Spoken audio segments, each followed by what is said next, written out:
Propriétaire ce matin, le président Gazo a présenté aux officiels et à la presse le nouveau centre d'entraînement du Nîmes Olympique. Bâtiment, terrain, le club s'est offert ce complexe pour 6 millions d'euros. Autant dire que rares seront les adversaires des Crocos à posséder un tel outil en championnat de national. On a ce qu'on veut, donc on ne pourra pas se plaindre. Et ce que je disais dernièrement, c'est que je pense que ce sera au niveau du budget de l'équipe. Au niveau des installations, je pense qu'au niveau des dirigeants, on a fait ce qu'il fallait. Et maintenant, on attend effectivement beaucoup des joueurs et du staff pour qu'on ait la récompense de tout ça.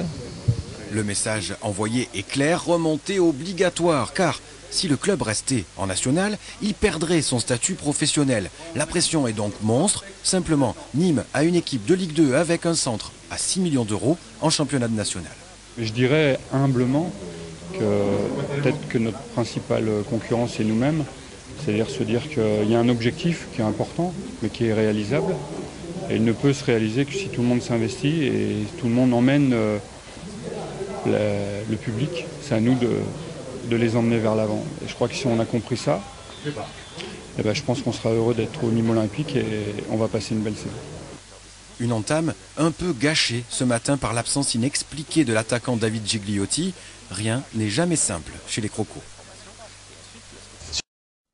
Depuis la fin du championnat et c'est déjà la reprise pour les Crocos. Pour ce premier entraînement point de ballon, mais 3 footings de 15 minutes pour les joueurs présents dans une ambiance studieuse. Un seul était absent et non excusé, David Gigliotti. C'est le seul absent effectivement, puisque les autres ont eu soit des retards d'avion comme Poulain à Méhou, ou vont demander un jour de plus, mais bon, ce ne sont pas des absences volontaires. Et bon, pour David, on n'a pas été averti, donc on n'en sait rien. Ce qui est sûr, moi je suis toujours sur ma ligne de conduite, on ne peut pas ouvrir la porte à qui que ce soit. Je l'ai fermé à d'autres joueurs qui avaient des demandes de Ligue 1. Il ne faut pas faire d'exception, ce serait vraiment presque correct vis-à-vis de ce qu'on a gardé d'abord.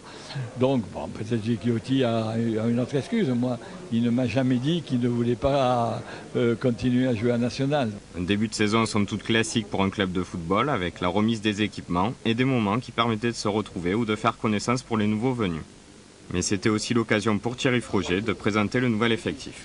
Renforcé par les nouvelles recrues et les jeunes du centre de formation, tous choisis par l'entraîneur, l'équipe semble proche de celle de l'an passé. C'est une équipe qui doit être ambitieuse et qui a de la qualité, puisque ces joueurs ont été estampillés bons joueurs en Ligue 2, donc ils seront très bons joueurs en national. Après, on a des adversaires qui sont là pour nous dire aussi qu'eux sont des bons joueurs. On va avoir une confrontation. Au départ, il y a de la qualité. Il faut qu'il y ait de l'engagement, de l'envie et de la solidarité. Je pense qu'il y a beaucoup d'atouts pour faire un bon championnat. Des atouts, Nîmes n'en manquera pas puisqu'il dispose désormais de son nouveau centre d'entraînement de la Bastide, des infrastructures dignes de Ligue 1 avec 6 nouveaux terrains dont 2 synthétiques, de nouveaux vestiaires ou même une piscine. Complété avec un budget de 6 millions d'euros, un des plus élevés du national, Nîmes a toutes les cartes en main pour se reconstruire.